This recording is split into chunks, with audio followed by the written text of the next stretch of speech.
தமிழ்நாட்டில தாங்க முதல்ல பார்த்தீங்கன்னா, கற்கால மனிதன் வாழ்ந்ததுக்கான ஆதாரமே நம்மட்ட கிடைக்குது. ம்.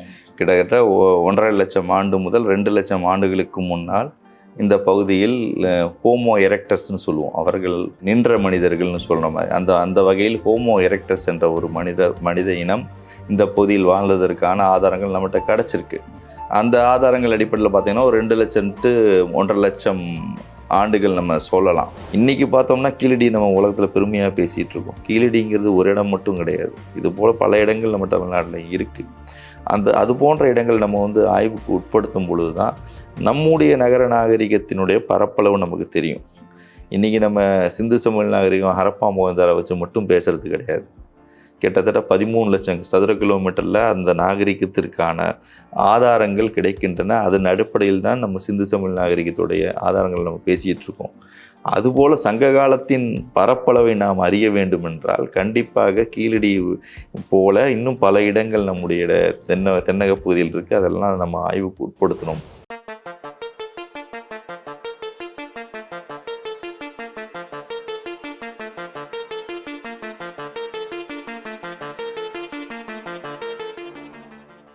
தமிழ் மொழியின் தமிழர்கள் பண்பாட்டின் பெருமையையும் தொன்மையையும் உலகறியச் செய்ததில் கீழடி அகழாய்வுக்கு முக்கிய பங்குண்டு. கீழடி அகழாய்வின் தொடக்க புள்ளியாகவும் காரணியாகவும் இருந்தவர் மத்திய தொல்லியல் ஆய்வாளர் அமர்நாத் ராமகிருஷ்ணன் அவர்கள். அவர்களைத்தான் இன்று சந்திக்க இருக்கிறோம். கீழடி அகழாய்வின் முக்கியத்துவம் என்ன, தமிழ்நாட்டில் இனி என்னென்ன அகழாய்வுகள் செய்யப்பட வேண்டும் என்ற பல்வேறு கேள்விகளுக்கு நம்முடன் உரையாட இருக்கிறார் அமர்நாத் ராமகிருஷ்ணன் அவர்கள். அவருடன் பேசலாம். வணக்கம் சார். வணக்கம். அகழாய்வுங்கிறது என்ன, அந்த அகழாய்வுகள் ஏன் செய்யப்படணும்?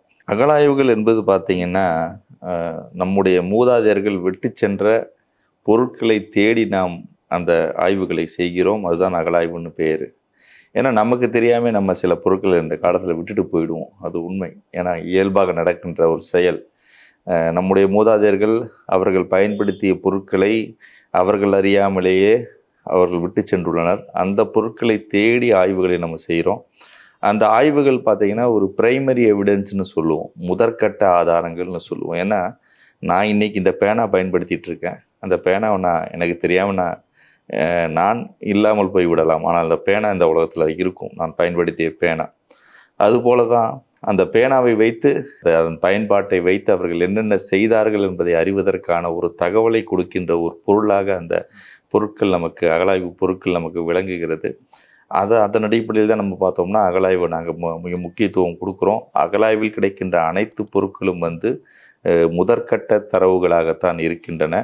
அதனால்தான் அகழாய்வில் கிடைக்கின்ற அனைத்து தரவுகளையும் உலகத்தில் உள்ள அனைவரும் தொல்லியலாளர்களும் உறுதியாக வரலாற்றுக்கு ஒரு முக்கியமான சான்றாக கருதுகிறாங்க. இப்போ இதில் நீங்கள் இந்த பொருட்கள் கிடைக்கிறத பற்றி சொன்னீங்க சார். இப்போ இந்த பொருட்களை இந்த வருஷம் சொல்லி ஒரு காலக்கணிப்பு பண்ணுறீங்க. ஆமாம். இது எதன் அடிப்படையில் அந்த காலக்கணிப்பு பண்ணுறீங்க? ஏன்னா ஒரு காலத்தில் அகழாய்வு முறை வந்த பொழுது இந்த மாதிரி காலக்கணிப்பு, அறிவியல் ரீதியான காலக்கணிப்பு இல்லாமல் இருந்தது. ஏன்னா அகழாய்வுகள் என்பது பார்த்திங்கன்னா குறிப்பாக சொல்ல வேண்டும்னா நம்முடைய வெளிநாட்டர்கள் தான் நமக்கு கற்றுக் கொடுத்தார்கள். யூரோப்பியன்ஸ்னு சொல்லலாம். அவங்க தான் முதல்ல எகிப்தோட நாடுகள்லாம் உங்களுக்கு அகழாய்வெல்லாம் மேற்கொண்டு பெரும் பெரும் இடங்களை கண்டுபிடிக்கிறாங்க. மெசபடோமியா, எகிப்திய நாகரிகத்தை பற்றியெல்லாம் கண்டுபிடிக்கிறாங்க. அதே போல் இந்தியாவிலையும் பார்த்தோம்னா ஆங்கிலேயர்கள் வந்த பிறகு தான் இந்த அகழாய்வுக்கு ஒரு முன்னெடுப்பு எடுக்கப்பட்டது. அதற்கு முன்னாலும் ஆங்கிலேயர்கள் தான் இந்தியாவில் வரலாற்றை எழுத கற்றுக் கொடுத்தவர்கள். அதுக்கு முன்னால் நம்ம வரலாறுங்கிறது ஒன்று இந்தியாவில் எழுதலை. பேசிக்கலி நம்ம புராணங்களின் அடிப்படையில் தான் நம்ம வரலாற்றை நம்ம சொல்லி வந்துட்டுருக்கோமே தவிர கதைகளின் அடிப்படையில், கட்டுக்கதைகளின் அடிப்படையில் தான் வரலாறு சொல்லிட்டு வந்திருக்கோம். ஆனால் ஆங்கிலேயர்கள் வந்த பொழுது அவர்களுடைய அணுகுமுறையான வரலாற்றை எவ்வாறு அணுகுவது என்ற ஒரு அடிப்படையில் ஆய்வுகளை அவர்கள் மேற்கொண்டார்கள். அதனால தான் பார்த்திங்கன்னா இந்திய தொல்பொருள் ஆய்வுத்துறையும் இந்தியாவில் நிறுவப்பட்டது. 1861ஆம் ஆண்டு இந்திய தொல்பொருள் ஆய்வுத்துறை நிறுவப்பட்டது. அலெக்சாண்டர் கன்னிங்ஹாம் என்பவர் தான் முதல் அந்த தொல்பொருள் ஆய்வுத்துறையின் தலைமை இயக்குநராக இருந்தார். அவருடைய காலத்தில் பல ஆய்வுகள் மேற்கொண்டு பல இடங்கள் புத்த சமயத்தை சார்ந்த இடங்கள்லாம் கண்டுபிடிக்கப்பட்டன.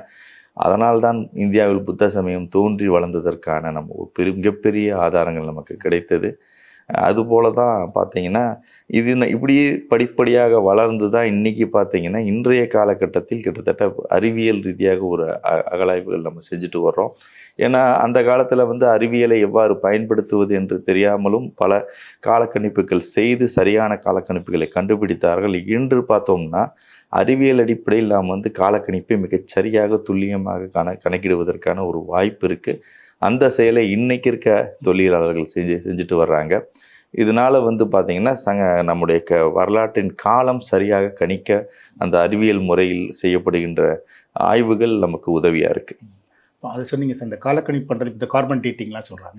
இது மாதிரி என்னென்ன மெத்தடுகள் இந்த காலக்கணிப்பு செய்கிறது? காலக்கணிப்பில் பேசிக்கலி பார்த்தீங்கன்னா கார்பன் டேட்டிங் தாங்க நிறைய பண்ணுறாங்க. ஏன்னா கார்பனை வச்சு தான் நம்ம டேட் பண்ண முடியும். கார்பனுங்கிறது பார்த்தீங்கன்னா ஆர்கானிக்னு பொருட்கள் அனைத்துமே வந்து கரிய அமிலம்னு சொல்கிறத உட்கொள்ளும் தன்னுடைய வாழ்நாளில். அதை வந்து தன் இறந்த பிறகோ மக்கிய பிறகோ அது வெளியிட ஆரம்பிக்கும். அதை வெளியிட ஆரம்பிக்கும் போது கிட்டத்தட்ட அது ஆஃப் லைஃப்னு சொல்லுவாங்க. 5560 வருஷம் +or-50 or 100 இயர்ஸ்ன்னு சொல்லுவாங்க. அந்த காலகட்டம் வரை அந்த அணுக்கள் வந்து C14 என்ற அணுக்கள் அந்த அந்த கரி துண்டுகளில் இருக்கும். அதை வந்து துல்லியமாக அளப்பதற்கான வழிமுறைகள் இப்போ வந்து கண்டுபிடிக்கப்பட்டுள்ளது. அதன் மூலம் வந்து இப்போ துல்லியமாக அளக்கிறனால இந்த கரியோ இந்த எலும்பு துண்டோ எப்பொழுது மக்கியது உயிர் நீத்தது என்பதை நாம் எளிதில் கண்டுபிடிக்க முடியும். அதன் மூலம் நம்முடைய காலத்தை மிக துல்லியமாக கண்டுபிடிப்பதற்கான வழிமுறை ஏற்படுது. அந்த அடிப்படையில் தான் நம்ம வந்து இன்னைக்கு காலக்கணிப்பு செஞ்சுட்ருக்கோம். இதை தவிர பார்த்தீங்கன்னா தெர்மோலிமினேஷன்ஸ்னு சொல்கிறாங்க. பானை ஓடுகள் எப்பொழுது அந்த மண் சுடப்பட்டது என்பதை அறிவதற்காக அந்த முறை வந்து பயன்படுத்துகிறாங்க. அதே போல் பார்த்தீங்கன்னா உங்களுக்கு டென்டோக்ரோனாலஜின்னு சொல்லுவாங்க. மரத்தினுடைய துழல் வளைவுகளை வைத்து அந்த மரம் எவ்வளவு பழமையானது, எத்தனை ஆண்டுகள் இருந்தது என்பதை கணிப்பதற்காக ஒரு முறை இருக்குது. இது போன்ற பல முறைகள் வந்து இன்னைக்கு கண்டுபிடிச்சிட்டு வராங்க உலகத்தில். அதன் அடிப்படையில் பார்த்தீங்கன்னா செய்கின்ற அகழாய்வுகள் கிடைக்கின்ற தரவுகள் மிக உறுதியான தரவுகளாக நமக்கு இருக்குது. நீங்கள் வந்து சார் இந்தியாவில் நடத்தப்பட்ட அகழாய்வுகளில் பௌத்தம் அங்கே இருந்ததுன்னு கண்டுபிடிக்கப்பட்டதுன்னு சொல்லுங்கள். இது மாதிரி உலகளவில் நடந்த முக்கியமான அகழாய்வுகள் அது வரலாற்றையே புரட்டி போட்ட மாதிரி என்னென்ன? கண்டிப்பாக பார்த்தீங்கன்னா உங்களுக்கு எகிப்திய நாகரிகத்தை பற்றி பெரும் அகழாய்வுகளை வந்து நடத்தினவங்க வந்து பிரெஞ்சுக்காரங்க தான். நெப்போலியனே வந்து எகிப்திய நாட்டிற்கு கொள்ளையடிக்க போய் அங்கே கண்டுபிடிச்சது அந்த ரொசட்டாங்கிற ஒரு கல்வெட்டு. அந்த ரொசட்டா என்ற கல்வெட்டின் மூலம் தான் இன்றைக்கி பார்த்தீங்கன்னா அந்த எகிப்தியோடைய எழுத்து முறை எல்லாத்தையும் நம்மளால் அறிஞ்சிக்க முடிஞ்சுது. அதே போல் மெசபடோமியா போன்ற நாகரிகங்கள், மஞ்சளாட்டு நாகரிகங்கள்னு சொல்லுவோம். அந்த நாகரிகங்கள்லாம் பார்த்தீங்கன்னா உலகளவில் மிக பெருமையான நாகரிகங்கள். இந்த நாகரிகங்கள் கிட்டத்தட்ட கிமு 3500ன்னு சொல்லலாம். இன்னிலிருந்து ஒரு 5000 வருஷம் 6000 வருஷத்துக்கு முன்னால் இருந்த நாகரிகங்கள் உலகத்தில் செழித்து வளர்ந்திருந்தன. இதன் மூலம் இந்த நாகரிகங்கள் தான் உலகத்திலே முதற்கட்ட நகர நாகரிகங்கள் என்று சொல்கிற அளவுக்கு ஒரு பெருமையான நாகரிகங்கள்லாம் கண்டுபிடிச்சிருக்காங்க. அந்த வரிசையில் பார்த்தோம்னா இந்தியாவில் நம்ம பார்த்தோம்னா சிந்து சமவெளி நாகரிகத்தை நம்ம கண்டுபிடிச்சிருக்கோம். அதனுடைய காலம் கூட நீங்கள் பார்த்தீங்கன்னா 6000 ஆண்டுகளுக்கு இன்றையிலிருந்து 6000 ஆண்டுகளுக்கு முந்தைய ஒரு நாகரிகமாக ஒரு மிகச்சிறந்த ஒரு நாகரிகமாக இந்த சிந்து சமவெளி நாகரிகம் இருந்திருக்கு. இது போன்ற நாகரிகங்கள் உலகங்கள் தோன்றி அதனுடைய எச்சங்களை நமக்கு விட்டு சென்றிருக்கின்றன. அந்த எச்சங்களை தான் நம்ம தேடி எடுத்து அதனுடைய வரலாற்று உண்மைகளை நம்ம வந்து வெளியே கொண்டு வர்றோம். இது மாதிரி தமிழ்நாட்டில் நடந்த அகழ்வாராய்ச்சிகளில் நம்ம எவ்வளோ காலம் வரைக்கும் பின்னாடி உங்களுக்கு கிடைச்சிருக்கு? தமிழ்நாட்டில் வந்து பார்த்தீங்கன்னா அகழாய்வுகள் நிறைய நடந்திருக்கு, யாருமே இல்லைன்னு சொல்ல முடியாது. தமிழ்நாட்டில் அகழாய்வு நடந்திருந்தாலும் ஒரு விரிவான முறையில் அகழாய்வுகள் தமிழ்நாட்டில் ரொம்ப குறைவுன்னு தான் சொல்லணும். கிட்டத்தட்ட தமிழ்நாட்டில் வந்து ஒரு 150க்கு மேற்பட்ட அகழாய்வு நடந்திருக்கும். அனைத்தும் வந்து ஒரு சிறிய அளவினால் செய்யப்பட்ட அகழாய்வு தான். ஒரு விரிவான அகழாய்வுன்னு சொல்லிட்டோம்னா நம்ம வந்து 1947 அரிக்கமேடு பண்ண ஒரு அகழாய்வு.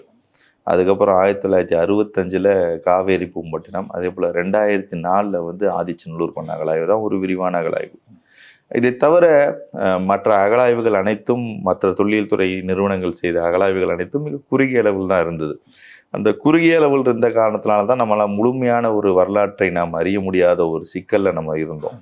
ஏன்னா நிறைய அகழாய்வு தமிழ்நாட்டில் பண்ணியிருக்கோம், ஆனால் இருந்தால் தெரியாது, யாருக்குமே தெரியாது இன்ஃபர்மேஷன்ஸ். கேட்டால் மெகலித்திக் பரியல்னு சொல்லுவாங்க, பெருங்கற்கால காலத்தை சார்ந்த பரியல்னு சொல்லுவாங்க. அதில் ஈம தாலிகள் கிடைக்கும், பிளாக் அண்ட் ரெட் வேர் கிடைக்கும், கருப்பு சிவப்பு பானை கிடைக்கும் தான் சொல்லுவாங்களே தவிர அதன் பயன்பாடு, அது எந்த காலகட்டத்தை சார்ந்தது, அதை உருவாக்கியவர்கள் யார், அதில் வாழ்ந்த மனிதர்கள் யார் என்பதை பற்றி ஒரு விரிவான ஆய்வுகள் நடைபெறலை. அரிக்கமேடு பார்த்தீங்கன்னா 1947 மார்ட்டிமர் வீலர் அவர் பண்ணார். பண்ணும் பொழுது அவருடைய நோக்கம் வந்து அந்த ஆய்வு செய்வதற்கான முதற்கட்ட நோக்கம் வந்து ரோமானிய தொடர்புகளை நாம் கண்டுபிடிக்க வேண்டும் என்ற நோக்கத்தில் தான் அந்த ஆய்வுகளை மேற்கொண்டார். தமிழகத்தினுடைய ரோமானிய தொடர்புகளை அவர் கண்டுபிடித்து அந்த இடத்தை வந்து உலகத்துக்கு அறிமுகப்படுத்தினார். அப்போ தான் நமக்கு அப்போ இருந்தால் நம்ம என்ன சொல்கிறோம், ரோமன் காயின்ஸ் கிடச்சனால தான் நம்ம 300 BC 300 கிமு 300 என்ற ஒரு காலம் தான் சங்க காலம் என்ற ஒரு காலத்தை நம்ம அந்த அடிப்படையில் நம்ம சொல்லிகிட்டு இருக்கோம். அது மட்டும் அல்லாமல் சங்க இலக்கியங்களில் இருக்கிற அகப்பொருள் செய்திகளை கொண்டு அது கிமு 300லேருந்து கிபி 300 வரை இருக்குன்னு ஒரு காலகட்டத்தை நம்ம சொல்லிட்டு வந்துட்டு இருக்கோமே தவிர, இவை அனைத்தும் அறிவியல் ரீதியாக செய்யப்பட்ட அகழாய்வுகளின் முடிவுகளின் மூலம் வந்த கால அளவு கிடையாது. இந்த ஒரு சிக்கல் இருக்கும்பொழுது தான் ஒரு விரிவான அகழாய்வுகள் தமிழ்நாட்டில் செய்யணுங்கிற எண்ணம் வந்தது.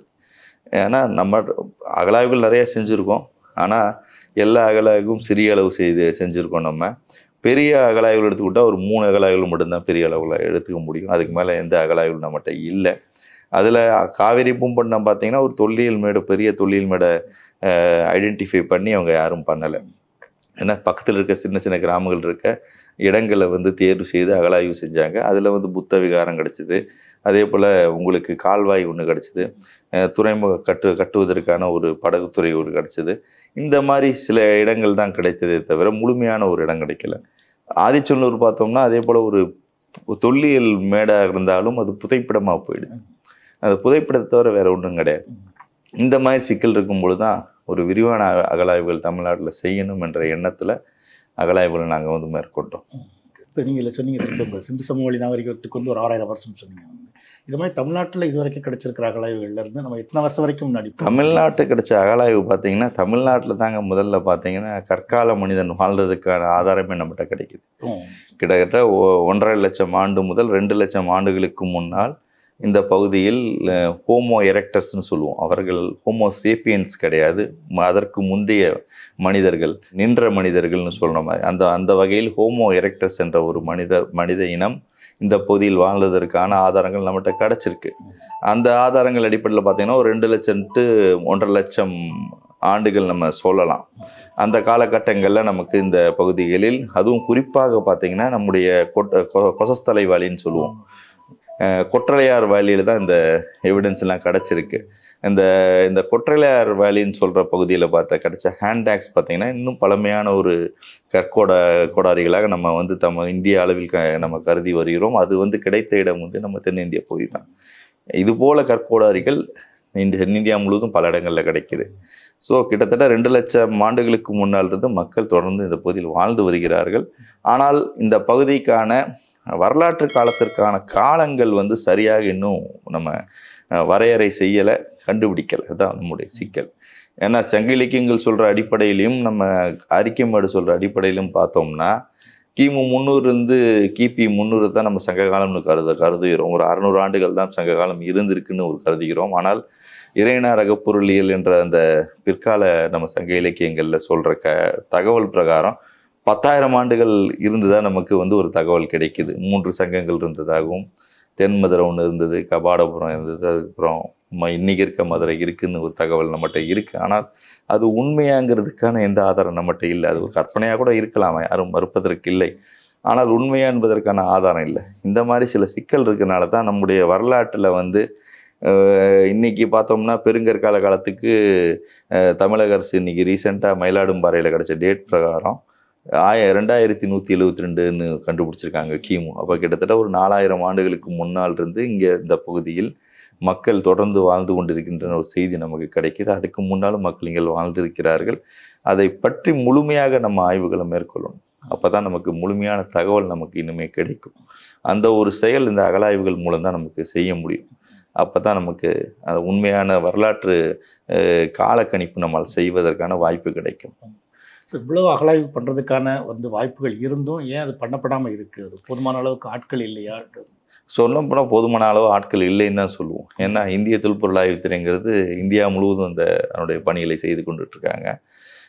தென்னிந்தியாவுக்கு பொறுத்தளவு பார்த்தீங்கன்னா இன்றைக்கி இருக்க மைசூரில் இருக்க அந்த அகழாய்வு பிரிவு தான் அந்த தென்னிந்தியாவுக்கு பொதுவான ஒரு பிரிவு.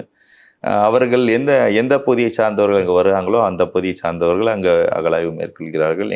எனக்கு வந்து அந்த அலுவலகத்தில் வந்து வாய்ப்பு கிடைச்ச காரணத்தினால் நாம் வைகை ஆய்வு செய்யலான்ட்டு ஒரு முடிவுக்கு வந்தோம். அதுபோல தான் ஆய்வுகள் மேற்கொள்கிறார்கள். ஏன்னா முக்கியமாக வந்து அதனுடைய பின்புலம் இருக்கணும். ஏன்னா இல்லாமல் நம்ம ஆய்வுகள் செய்ய முடியாது. உங்களுக்கு அந்த ஏரியாவை பற்றி ஒரு நாலேஜ் இருந்தால் மட்டும்தான் அந்த ஏரியாவில் நீங்கள் ஆய்வு செய்ய முடியும். நானும் போய் நான் நார்த் இந்தியாவில் போய் குதித்து நான் ஆய்வு செய்யலான்னா முடியாது எனக்கு. ஏன்னா அதை பற்றி எனக்கு பின்புலம் இருக்க வேண்டும். இருந்தால் மட்டும்தான் ஆய்வு செய்யணும். அந்த மாதிரி இருக்கும் பொழுது நம்மகிட்ட பார்த்தீங்கன்னா ஒரு ஷார்ட்டேஜ் ஆஃப் ஸ்டாஃப் இருக்குது. ஏன்னா ஆர்கியாலஜி சர்வே ஆஃப் இந்தியாலையும் ஷார்ட்டேஜ் ஆஃப் ஸ்டாஃப் இருக்குது. தமிழக தொழில் துறையிலையும் பெரிய ஷார்ட்டேஜ் இருக்குது. இப்போ தான் அவங்க வந்து ரீசெண்டாக வந்து அந்த பதவிகளை வந்து நிரப்புறாங்க.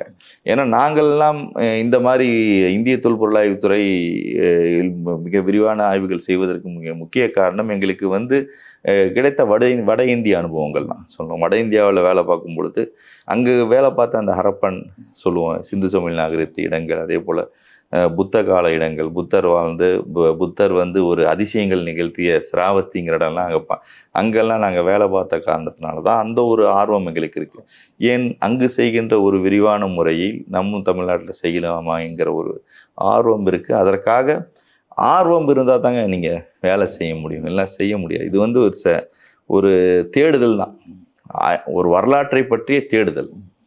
அந்த தேடுதலை வந்து நீங்கள் யாருக்கும் கம்பல் பண்ணி செய்ய சொன்னால் யாரும் செய்ய மாட்டாங்க, செய்ய முடியாது. என்னை கொண்டு போய் இந்த இடத்துல போய் நீ தோண்டு, என்னது எனக்கு அந்த தெரியாத இடத்த போய் நீங்கள் தோண்ட சொன்னீங்கன்னா என்னால் தோண்ட முடியாது. என்னால் எதுவும் அதில் கிடைக்கின்ற ஒரு பொருட்களை நான் வந்து முறையாக வந்து எடுத்து சொல்ல முடியாது. அதை வந்து ஒரு இன்ட்ரெஸ்ட் இருக்கணும், அதில் ஒரு ஆர்வம் இருந்தால் மட்டும்தான் அந்த தொல்லியல் துறையில் வந்து நீங்கள் வந்து பணி செய்ய முடியும். அதற்கான ஒரு ஆர்வத்தை வளர்த்து கொண்டவர்கள் செய்தார்கள் என்றால் மிகப்பெரிய கண்டுபிடிப்புகளை நாம் கண்டுபிடிக்க முடியும். அதுபோல தான் பார்த்தீங்கன்னா சார் ஜான் மார்சல்லாம் கண்டுபிடிச்சார். சார் ஜான் மார்சல்லாம் இன்றைக்கி பார்த்தீங்கன்னா கிட்டத்தட்ட 100 வருஷம் ஆக போகுது. அடுத்த ஆண்டு வந்தால் 100 வருஷம் ஆகிடும் அவர் கண்டுபிடிச்ச சிந்து சமவெளி நாகரிகம். அதுபோல் ஒரு இடங்களை கண்டுபிடிக்க வேண்டும் என்ற எண்ணத்தில் பயணிப்பவர்கள் தான் இந்த மாதிரி கண்டுபிடிக்க முடியுமே தவிர கம்பல்ஷனில் எதுவுமே செய்ய முடியாது. அந்த வகையில் தான் நம்ம ஒரு ஆர்வம் உள்ளவர்களை இந்த தொல்லியல் துறையில் ஈடுபடுத்தி அந்த ஆர்வம் உள்ளவர்களை அந்த பகுதிக்கு அவர்களை நியமித்து செய்ய சொன்னாங்களா பல தகவல்கள் நம்ம எளிதில் நம்மகிட்ட கிடைப்பதற்கான வாய்ப்பு இருக்குது. நம்மகிட்ட எப்படி ஒரு இடத்துல அகழாய்வு பண்ணலாம் அப்படிங்கிறத முடிவு பண்ணுங்க. உதாரணமாக இப்போ கீழடியில் வந்து அகழாய்வு பண்ணலாங்கிறது இதில் அடிப்படையில் கண்டிப்பாக பார்த்தீங்கன்னா அகழாய்வு பண்ணுறது வந்து சில சமயம் ஆக்சிடென்டல் டிஸ்கவரின்னு சொல்லுவோம்.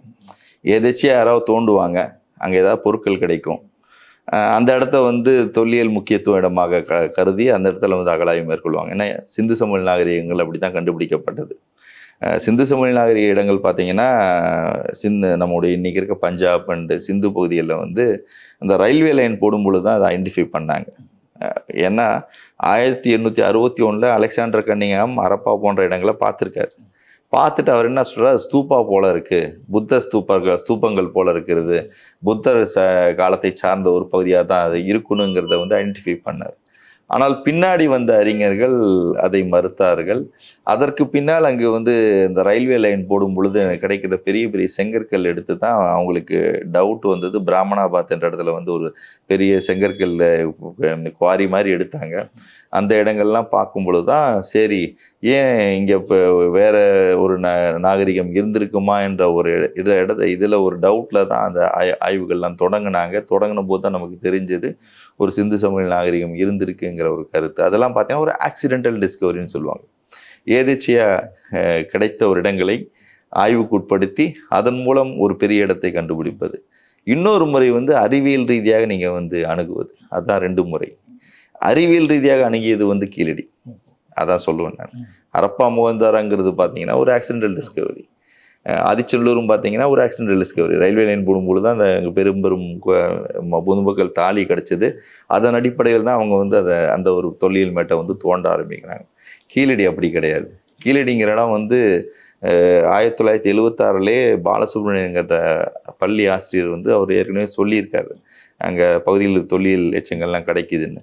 ஆனால் அவருக்கு அந்த இடங்கள் தெரியாது. ஆனால் அவங்களுடைய பள்ளி மாணவர்கள் வந்து பார்த்திங்கன்னா எடுத்து கொண்டு வந்து கொடுத்துருக்காங்க, எங்கள் கிணறு தோண்டும்போது இந்த மாதிரி பொருட்கள்லாம் கிடைக்குதுன்னு.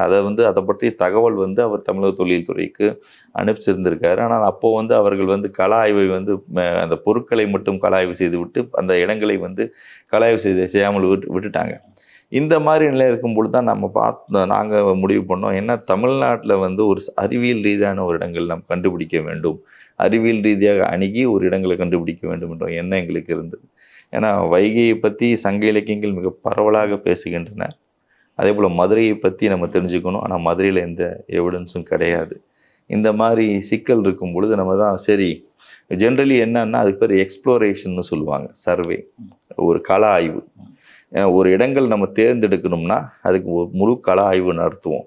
அந்த கள ஆய்வு நடத்தி அந்த மேற்பர ஆய்வுகள் கிடைக்கின்ற அனைத்தையும் தொகுத்து அந்த தொகுப்பிலிருந்து ஒரு இடத்த வந்து தேர்ந்தெடுத்து அகலாய்வு செய்யும். அந்த முறையில் தான் இந்த கீழடி வந்து தேர்ந்தெடுக்கப்பட்டு அகலாய்வு செய்யப்பட்டது. ஏன்னா நாங்கள் வைகை நதி முழுவதும் ஆய்வுகளை மேற்கொண்டோம்.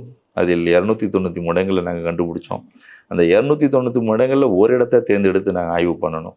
அதற்கு மிகவும் பொருத்தமாக இருந்த இடம் வந்து கீழடியாக இருந்தது. அதுக்கு மிக முக்கிய காரணம், மதுரையை பற்றி ஆய்வு செய்யணும், ஆனால் மதுரையில் எந்த ஒரு ஆய்வு செய்வதற்கான வாய்ப்பு இல்லை. வைகை நதியில் இவ்வளோ இடங்கள் நமக்கு கிடைச்சிருக்கு, ஆனால் மதுரைக்கு அருகில் தான் எங்கேயாவது பார்க்கும் பொழுது மதுரையிலேருந்து ஒரு 12 கிலோமீட்டர் தொலைவில் எங்களுக்கு கீழடி கிடச்சிது. இது ஒரு முறை. இது பார்த்தீங்கன்னா ஒரு சயின்டிஃபிக் அப்ரோச்சாக வந்து ஒரு அறிவியல் ரீதியாக அணுகி ஆய்வு அந்த பகுதி முழு ஆய்வுக்கு உட்படுத்தி அதில் ஒரு இடத்தை தேர்ந்தெடுத்து அந்த இடத்துல வந்து ஆய்வு பண்ணுகிற ஒரு முறை. இந்த 2 முறை தான் இந்தியாவில் பெரும்பாலும் நம்ம ஃபாலோ பண்ணிகிட்ருக்கோம். நம்ம அதன் மூலம்தான் சைட்டை ஐடென்டிஃபை பண்ணி நம்ம அகலாய்வு செஞ்சிட்ருக்கோம். இப்போ நீங்கள் வந்து கீழடியில் வந்து ஒரு 2 கட்ட அகலாய்வு பண்ணியிருக்கீங்க. வந்து அதுக்கு பிறகு தமிழ்நாடு தொல்லியல் துறையும் வந்து பண்ணிக்கிட்டு இருக்காங்க. இது வரைக்கும் ஒரு 8 கட்ட அகலாய்வு நடந்திருக்கும். இது வரைக்கும் கண்டுபிடிக்கப்பட்ட பொருட்கள்ல இருந்து கீழடியோட முக்கியத்துவம் என்னென்னு? கீழடிங்கிறது பார்த்தீங்களா, இன்னைக்கு பார்த்தீங்கன்னா 6 வருஷம் ஆச்சுன்னா, நான் அகலாய்வு செய்து முடித்து 6 வருஷம் ஆச்சு. அதற்கான அறிக்கையும் நான் இன்னைக்கு தாக்கல் செய்துள்ளேன். ஒரு அருமையான ஒரு தொல்லியலிடம், என்னை பொறுத்தளவு மிக அருமையான ஒரு தொல்லியலிடம். ஒரு நகர நாகரிகம் இருந்ததற்கான ஆதாரங்களை கொடுத்த இடம். அந்த இடம் வந்து எங்கள் காலகட்டத்தில் நல்ல ஆய்வுகள் மேற்கொண்டோம். இன்றைக்கி தமிழக தொல்லியல் துறையும் வந்து மிகச்சிறப்பு ஆய்வுகளை மேற்கொண்டு இன்றைக்கி அருங்காட்சியகத்தையும் அவங்க திறந்து வச்சுருக்காங்க. இன்னும் ஆய்வுகள் நம்ம செய்ய வேண்டும் என்பது தான் என்னுடைய நோக்கமாக நான் சொல்லுவேன். ஏன்னா நாங்கள் செய்த ஆய்வோ ஒரு 2% மட்டும்தான். அதுக்கப்புறம் பார்த்தீங்கன்னா தமிழக தொல்லியல் துறையும் சேர்ந்து செஞ்சுதான் மிஞ்சி ஒரு 10 முதல் 15% நம்ம செஞ்சுருப்போமே தவிர அதுக்கு மேலே செய்யலை. 110 ஏக்கர் கொண்ட இடம். அந்த இடத்தை நாம் ஒரு 25%மோ 30%மோ நம்ம ஆய்வுகளை மேற்கொண்டால் தான் நமக்கு முழுமையான தரவுகள் நமக்கு கிடைக்க வரும். அந்த ஒரு செயலை அங்கே செய்யணும். அதே போல் கீழடி மட்டும் அல்லாமல் கீழடியை சுற்றியுள்ள பகுதிகள், அதே போல் அந்த வைகை நதிக்கரையில் உள்ள பகுதியெல்லாம் நம்ம ஆய்வுக்கு உட்படுத்தினா தான் நம்ம முழுமையான வரலாறு நமக்கு கிடைக்கும். இன்றைக்கி பார்த்தோம்னா கீழடி நம்ம உலகத்தில் பெருமையாக பேசிகிட்டு இருக்கோம். கீழடிங்கிறது ஒரு இடம் மட்டும் கிடையாது. இது போல் பல இடங்கள் நம்ம தமிழ்நாட்டில் இருக்குது. அது போன்ற இடங்கள் நம்ம வந்து ஆய்வுக்கு உட்படுத்தும் பொழுது தான் நம்முடைய நகர நாகரிகத்தினுடைய பரப்பளவு நமக்கு தெரியும். இன்றைக்கி நம்ம சிந்து சமவெளி நாகரிகம் ஹரப்பா மொஹஞ்சதாரோ வச்சு மட்டும் பேசுறது கிடையாது. கிட்டத்தட்ட 13 லட்சம் சதுர கிலோமீட்டரில் அந்த நாகரிகத்திற்கான ஆதாரங்கள் கிடைக்கின்றன. அதன் அடிப்படையில் தான் நம்ம சிந்து சமவெளி நாகரிகத்துடைய ஆதாரங்கள் நம்ம பேசிகிட்டு இருக்கோம். அதுபோல் சங்க காலத்தின் பரப்பளவை நாம் அறிய வேண்டும் என்றால் கண்டிப்பாக கீழடி போல இன்னும் பல இடங்கள் நம்முடைய தென்னக பகுதியில் இருக்குது. அதெல்லாம் நம்ம ஆய்வுக்கு உட்படுத்தணும்னா ஒரு விரிவான ஒரு பரப்பு நமக்கு கிடைக்கும். சங்ககால நாகரிகம் எந்த ஒரு பரப்பளவில் இருந்தது என்பதற்கான அடையாளங்கள். அதற்கு முக்கியமாக விளங்குகிற ஒரு இடமா தான் கீழடியை நாம் பார்க்கணும். அவ்வளோதான், வேற ஒன்றும் கிடையாது. கீழடிங்கிறது ஒரு தரவை கொடுத்துருக்கு. அதன் அடிப்படையில் நாம் இன்னும் பல ஆய்வுகளை செய்வதற்கான ஒரு உறுதியை நமக்கு கொடுத்துருக்கு. அதன் அடிப்படையில் தான் நம்ம ஆய்வுகளை இனிமேல் கொண்டு போகணுமே தவிர கீழடி கிடச்சிச்சுன்னா கீழடியோடு முடிஞ்சிடாது. கீழடிங்கிற ஒரு நகர நாகரிகத்திற்கான அறிகுறி. அதை நாம் இன்னும் தொடர்ந்து செய்ய வேண்டும் என்பது தான் நான் என்னோட விருப்பமாக நான் சொல்லுவேன். இங்கே இதோட தொடர்ச்சியாக கீழடியோட தொடர்ச்சியாக வேறு எங்கெங்கெல்லாம் அகலாய்வு செய்யப்படணும்னு நினைக்கிறேன்? கண்டிப்பாக தமிழ்நாட்டில் வந்து நிறைய இடம் பொருந்தல் பண்ணியிருக்காங்க, தாண்டிக்குடி பண்ணியிருக்காங்க, குடுமணல் பண்ணியிருக்காங்க, அதுபோல் வசவசமுத்திரம் பண்ணியிருக்காங்க, உங்களுக்கு அரிக்கைமேடு பண்ணியிருக்காங்க, அதே போல் நம்ம நிறைய இடங்கள் பண்ணியிருக்காங்க. இருந்தாலும் இன்னும் நாம் சரியாக எவ்வாறு கீழடி கண்டுபிடிக்கப்பட்டதோ, கீழடி நம்ம வந்து எப்படி ஒரு சைட்டை ஐடென்டிஃபை பண்ணோமோ, எப்படி பாராத விதமாக கிடைக்கின்ற ஒரு இடத்துக்கும் நாம் அணுகி ஒரு அறிவியல் ரீதியாக அணுகி கிடைக்கின்ற ஒரு இடத்திற்கும் உள்ள டிஃப்ரென்ஸ் வந்து இதுதான். நம்ம எப்படி நம்ம அப்ரோச் பண்ணி நம்ம எடுக்கிறோம், சயின்டிஃபிக் அப்ரோச் பண்ணி எடுக்கிறோமோ அதுபோல் பல நதிக்கரைகளை நாம் முழுமையாக ஆய்வுக்கு உட்படுத்தி இன்னும் பார்க்கும் பொழுது தான் நமக்கு புது இடங்கள் கிடைக்கும். அந்த புது இடங்களை கிடைக்கும் பொழுது தான், அந்த புது இடங்களை ஆய்வு செய்யும் பொழுது தான் புது தகவல்கள் நமக்கு வரும் தொல்லியல் ரீதியாக. அந்த அடிப்படையில் நம்ம செய்யும் பொழுது தமிழ்நாட்டில் இன்னும் நம்ம செய்வதற்கான இடங்கள் பல உண்டு. பல நதிக்கரைகள் இருக்குது. அது இல்லாமல் தென்னிந்தியாவில் பல நதிக்கரைகளை நம்ம முழுமையாக ஆய்வு செய்யணும். செஞ்சால் தான் இது போன்ற கீழடி போன்ற இடங்களை நாம் அந்த பகுதியில் நாம் கண்டுபிடிப்பதற்கான வாய்ப்பு கிடைக்கும். நிறைய இருக்குது. கீழடி எவ்வாறு கண்டுபிடிக்கப்பட்டு செய்யப்பட்டதோ அது போன்ற அகழாய்வுகள் நம்ம தமிழ்நாட்டில் செஞ்சோம்னா நிறைய இடங்கள் நம்ம கண்டுபிடிக்கலாம். நிறைய ஆதாரங்கள், சங்க காலத்துக்கான ஆதாரங்கள் நம்மளால் திரட்டுவதற்கான வாய்ப்பு இருக்குது. கீழடியில் கிடைச்சிருக்கிற தடயங்கள் அடிப்படையில் எவ்வளவு காலகட்டம் வரைக்கும் கீழடி எங்களை பொறுத்தளவு பார்த்தீங்கன்னா, நாங்கள் கொடுத்த அறிக்கையின் பிரகாரம் பார்த்தீங்கன்னா கிமு 800லேருந்து அந்த நகர நாகரிகம் இருந்ததற்கான ஆதாரங்கள் எங்களுக்கு கிடைச்சிருக்கு. கிபி 300 வரை இருந்திருக்கு. கிட்டத்தட்ட ஒரு 1000 ஆண்டுகள் இருந்ததற்கான வாய்ப்பு உள்ளது என்பதை ஸ்ட்ராட்டிகிராஃபின்னு சொல்லுவோம். மண்ணெடுக்கிற வகையில் நாங்கள் சொல்லியிருக்கோம். ஏன்னா நாங்கள் 2 ஆண்டுகள் தான் செய்வதற்கான வாய்ப்பு கிடைத்தது. கார்பன் டேட்டிங் கூட எங்களால் சரியாக பண்ண முடியல. ஏன்னா உடனே கார்பன் டேட்டிங் பண்ணால் மட்டும்தான் உங்களுக்கு எந்த ஒரு அதில் கண்டாமினேட்டட் இல்லாமல் நம்ம டேட் பண்ண முடியும். நாங்கள் லேட்டாக டேட் பண்ணுறதுனால பிரச்சனைகளும் வருகிறது. எங்களுக்கு கார்பன் டேட்டிங் பார்த்தீங்கன்னா 300 BCன்னு கிமு 300 காலகட்டத்தை எங்களுக்கு சொல்லுது. இருந்தாலும் அதில் கிடைக்கின்ற மண்ணெடுக்கின்ற தொல்பொருட்களின் ஆதாரங்களின் அடிப்படையில் பார்க்கும் பொழுது இந்த நாகரீகம் கிமு 800 தோன்றி வளர்ந்து ஒரு வளர்ந்த நாகரிகமாக ஏற்பட்டு அப்புறமேல் அதற்கு பின்னால் அது சரிவடைந்துள்ளது என்பதை நாங்கள் கணிச்சிருக்கோம். கிமு 800லேருந்து கிமு 500 வரை பார்த்தீங்கன்னா ஒரு இயர்லி ஃபேஸ்னு சொல்லுவோம். ப்ரீ இயர்லி ஹிஸ்டாரிக் நாங்கள் சொல்லியிருக்கோம் டேட்டு. ஏனென்றால் ஒரு நகரம் உருவாவதற்கு முந்தைய காலம். ஏன்னா நகரம் என்பது உடனே உருவாகிறது. இன்றைக்கி எடுத்த மெட்ராஸ் பார்த்தீங்கன்னா உருவாகிறதுக்கு பல ஆண்டுகள் ஏற்பட்டிருக்கு. அதுக்கு முன்னாடி இதெல்லாம் சின்ன குக்கிராமங்கள் தான். இந்த குக்கிராமங்கள் சேர்ந்து தான் இன்றைக்கி மெட்ராஸாக உருவாகி இன்றைக்கி மெட்ராஸ் கிட்டத்தட்ட 383 ஆண்டுகளை கடந்து உள்ளது. அதே போல் தான் ஒரு நகரம் அங்கு உருவாகி இருக்கிறது என்றால் அதற்கு முன்னால் ஒரு காலகட்டம் மெதுவாக அந்த நகரம் உருவாவதற்காக உதவி இருக்கின்ற காரணிகள் இருக்கின்றன. அவைகளுடைய காலம் பார்த்திங்கன்னா கிமு 800லேருந்து கிமு 500 வரை என்ற 300 ஆண்டுகள் அந்த நகரம் வளர்வதற்கு தேவைப்பட்ட காலமாக நாங்கள் கருதுகிறோம். அதுக்கப்புறம் வளர்ச்சியடைந்த காலமாக கீழடி பார்க்கும் பொழுது கிமு 500லேருந்து கிமு 1ஆம் நூற்றாண்டு வரை இது வளர்ச்சியடைந்த காலமாக அந்த ஒரு நகரம் வளர்ந்திருக்கிறது. அதுக்கப்புறம் கிமு 1ஆம் நூற்றாண்டுலேருந்து கிபி 3ஆம் நூற்றாண்டு வரை அந்த நகரம் நலிவடைய தொடங்கிய காலமாக நம்ம பார்க்குறோம். இந்த மாதிரி தான் ஒரு நகரத்தை பார்க்கணுமே தவிர அந்த வகையில் அந்த முழுமையாக நாங்கள் இந்த ஆய்வுகளை கிடைத்த ஆதாரங்களின் அடிப்படையில் இந்த டேட்டை நாங்கள் கொடுத்துருக்கோம். ஏன்னா இந்த அடிப்படையில் நம்ம இன்னும் பல ஆய்வுகளை நம்ம பார்க்க வேண்டிய காலகட்டம் இருக்குது. ஏன்னா ஒரே ஒரு கார்பன் டேட் கிடச்சிச்சின்னு நம்ம டேட்டு சொல்லிட முடியாது. ஒரு கார்பன் டேட்டு வச்சு நம்ம அந்த காலம் இன்றைக்கி தான் நடந்ததுன்னு நம்ம சொல்ல முடியாது. ஆனால் அதற்கு முன்னாலும் ஏற்பட்டிருக்கலாம், அதற்கு பின்னாலும் ஏற்பட்டிருக்கலாம். அதற்குத்தான் அகழாய்வில் நம்ம முறையாக மண்ணடுக்குகளை ஆய்வு செய்து மண்ணடுக்குகளின் பொருட்களை ஆய்வு செய்து அதில் கிடைக்கின்ற நம்முடைய கரிம பகுப்பாய்வையும் பயன்படுத்தி நம்ம அந்த ரிசல்ட்டை சொல்லும்பொழுது ஒரு வளர்ச்சியடைந்த ஒரு காலத்தை நாம் பார்ப்பதற்கான வாய்ப்பு கிடைக்கும்.